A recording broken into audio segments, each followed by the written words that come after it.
Hi, my name is Adrian Montgomery, and before I get into my informative slash persuasive speech, I would just first like to share that at the close of this semester, I may not have achieved all of the results that I wanted to achieve, but I am content and proud of myself for what I did accomplish. Where does this come from?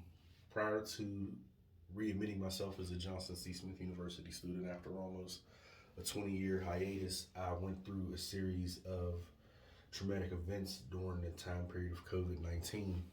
And in that time frame, I really did not allow myself to process through those things. I instead internalized them and I allowed it to send me on a depression trip. But upon readmitting myself into Johnson C. Smith University, I learned of a resource on campus called Timely Care. And in that program, I actually sought out the help of a therapist slash counselor that has been helping me to work through these things. And so that essentially is what my speech today is about. And it leads me right into my thesis statement, which is maintaining a strong mental health focused life is key to living a successful life. But before a person can get there, they have to understand one thing, or one main thing, or a major key component of it, which is low self esteem cannot exist. I myself have dealt with low self esteem for the majority of my entire life, even up to this day, which causes me to be introverted. And I'm working through that though, because I don't want to stay isolated in that place. It leads me to my first article, which was written by Katata and Bakluti, which was based on a study of people from all around the world and of different races, but this article focused in on a group of university level students in India. And they studied the students to find out what they had in common, what their traits were. But they first had to all admit that they did suffer from low self esteem. And in most cases, what they found out to be common was that most of these triggers started from childhood.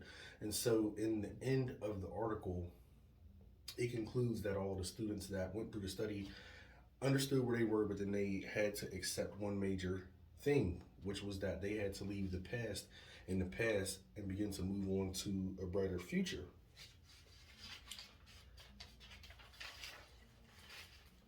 Which is essentially what I've had to do. So next, if you have been holding on to grief, there's nothing wrong with letting it take a backseat to your future, which leads to my main point. Are you still internalizing grief that you have not allowed yourself to process? If so, get grief counseling.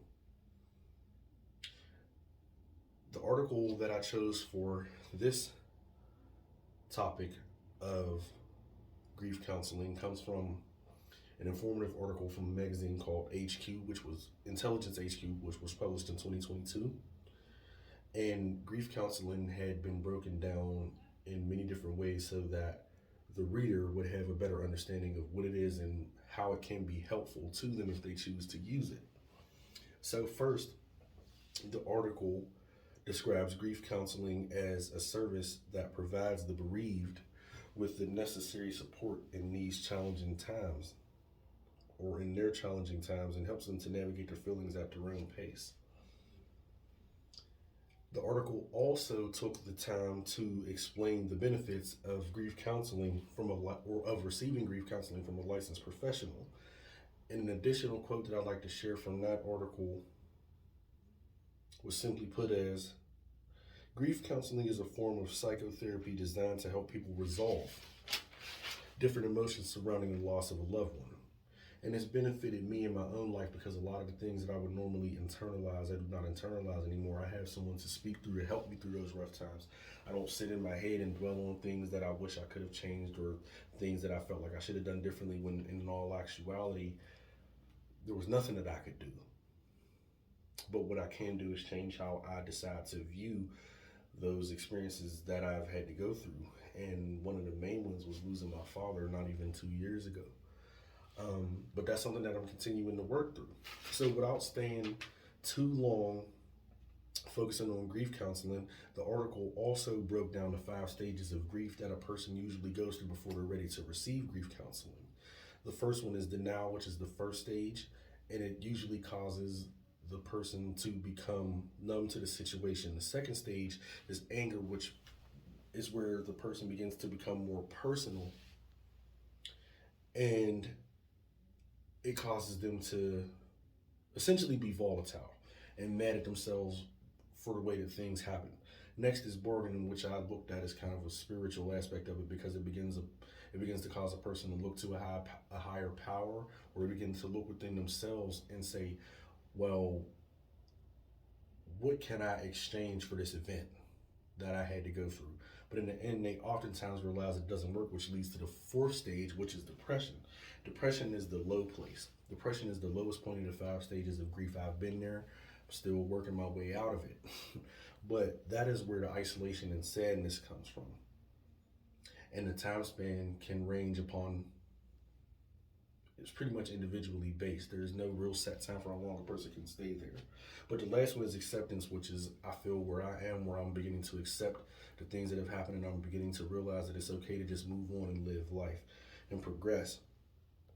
So this article gives a person who may be seeking the counseling or therapy from a licensed professional what they can expect when receiving it. So now that we have looked at grief counseling and the benefits of receiving it have been discussed, it's now time to gain a better understanding of some issues that can hold us back in our lives, which leads to my third main point, which is where I will discuss the power of self-belief, written by Rockwell in 2022. And just to share this article, a quote from the author was, "Believing in yourself is dangerous when it promotes individualism and minimizes community." I like to repeat that. Believing in yourself is dangerous when it promotes individualism and minimizes community. My own interpretation of that is when a person begins to think more highly of themselves than what they should and cannot actually think with a level head and treat other people with respect, it causes them to become delusional and not really actually in sync with life as much as they think they are. This author in this article wanted to take the time to allow the reader to realize that believing in themselves is good, but don't allow it to push you over the edge. So it's important to establish an equilibrium within yourself so that you can conduct yourself in this world as a strong individual, but you're not so, I don't want to use the word conceited, but that you're so self-driven and only self-focused, and you can never be wrong, that you don't see that you need to remain humble and treat people with respect. And the author also, in this article, to be quick before I close, shared that there are 7 dangers of self-belief. And not to get too much into those, but if you would like to find the article, it is in my annotated bibliography. But essentially, it causes the person to lack accountability and not see themselves as wrong, or needing to learn, or needing to grow, or needing to evolve to becoming a better person, because they feel like they've already arrived and they're that content within themselves. So it is good to have self-belief, but make sure that you're maintaining it. Make sure that you are in control, and make sure that you don't lose a sense of yourself while thinking more highly of yourself than you normally would. So now that we've understood the holistic perspective of maintaining a healthy mental life, reach for more.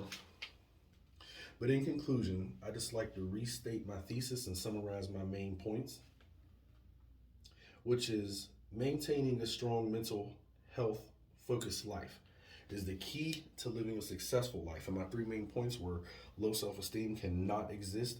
Grief counseling is vital to be able to embrace one's future. And 3, self-belief is power, but you must be careful with how you utilize it. And I'd like to end with a quote from Glenn Close, which is, "What mental health needs is more sunlight, more candor, and more unashamed conversation." If you're going through anything in your life, get help and push through. That's what I'm going to continue to do, no matter how the dice may roll. I want to thank you for your time. My name is Adrian Montgomery. This concludes my speech.